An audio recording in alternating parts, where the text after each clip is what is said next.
अब रुक कर लेते हैं स्पेशल रिपोर्ट की ओर। सीज फायर मामलों के विशेषज्ञ अमेरिकी राष्ट्रपति डोनाल्ड ट्रंप को आज गुस्सा आ गया।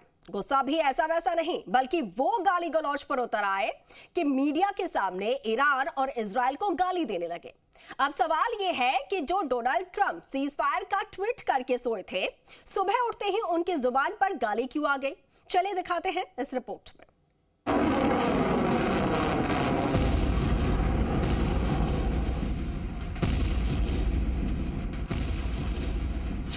Don't know what they're doing. Do you understand that?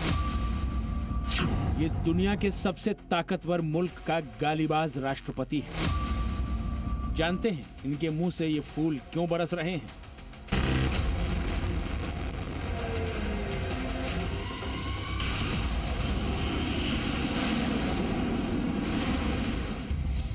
दरअसल जहां पनाह को ये बात नागवार गुजर रही है कि जिस आधी रात में सीज फायर कराने का वे ट्वीट करके सोए थे, सुबह उठे तो लगा कि फ्लैशबैक में चले गए, क्योंकि उसी तरह ईरान पर बम बरस रहे थे, इजराइल पर मिसाइलें बरस रही थी।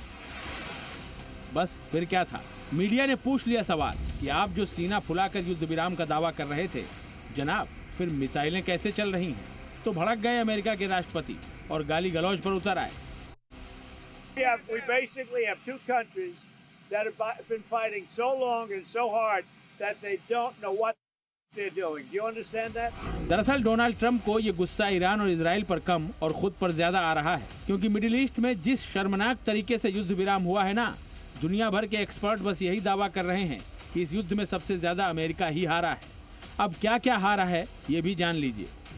नंबर 1, अमेरिका दावा कर रहा है कि ईरान की न्यूक्लियर साइट्स को तबाह किया, जबकि न्यूयॉर्क टाइम्स की रिपोर्ट कहती है कि बम न्यूक्लियर साइट से दूर गिरे। नंबर 2, अमेरिका दावा करता है कि फोर्डो साइट में मौजूद यूरेनियम तबाह हो गया। ईरान का दावा है कि यूरेनियम तो पहले ही निकाल लिया गया था।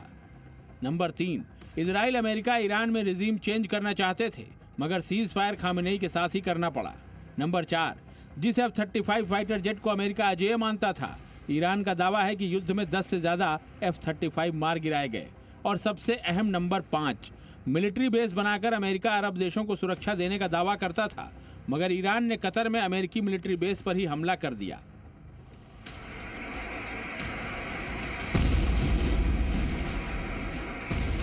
सोचिए, अब ट्रंप को गुस्सा नहीं आएगा तो क्या आएगा? क्योंकि इससे कल को वहां आवाज उठेगी कि जो मुल्क अपना मिलिट्री बेस नहीं बचा पा रहा है, वो उनके मुल्क को सुरक्षा कैसे देगा? मतलब एक तो अमेरिका ने बेगानी शादी में अब्दुल्ला बनकर नुकसान उठाया, उस पर ट्रंप का कराया बीच बचाव कोई मानने को तैयार नहीं है।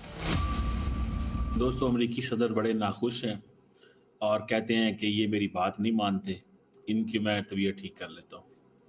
अमेरिकी सदर जो है उनको इस बात का गुस्सा चढ़ा है कि यार इनकी हिम्मत कैसे हो या इनकी जुर्रत कैसे हो कि ये हमें ये कहें कि हमने सीज फायर नहीं मानना। और वो उन्होंने सही धमकियां लगाई हैं उनको सबको, और उन्होंने कहा है कि भैया बाज आ जाएं, वरना फिर मैं जो करूंगा आप जो है ना परेशान हो जाएंगे। कतर के अंदर अमेरिकी एयरबेस के ऊपर हमला करने का मकसद यह था कि कतर या उससे जुड़े बाकी ममालिक जो oil and petrol producing countries हैं, वो राब्ता करें ट्रंप से और उसे कहें कि आप बंद करवाएं ये बदमाशी, नहीं तो हमारे लिए मसला खड़ा हो रहा है। इन पूरे खित्ते को हम आग की लपेट में कैसे झोंक सकते हैं? तो कतर ने बात की और उसके बाद सीज फायर के ऊपर इजराइल ने सबसे पहले बात की। डोनाल्ड ट्रंप का बौखलाना लाजमी है, क्योंकि वो पहले ही भारत पाकिस्तान के सीज फायर के मामले में ट्वीट करके अपनी फजीहत करवा चुके हैं, जिसे आज तक भारत मानने को तैयार नहीं है कि सीज फायर ट्रंप ने करवाया। अब मिडिल ईस्ट में तो अमेरिका ने युद्ध की कीमत भी चुकानी है। ऐसे में अगर कोई उनके कराए सीज फायर का उल्लंघन कर देता है तो क्या डोनाल्ड ट्रंप गाली भी नहीं दे सकते हैं? ब्यूरो रिपोर्ट, जी मीडिया।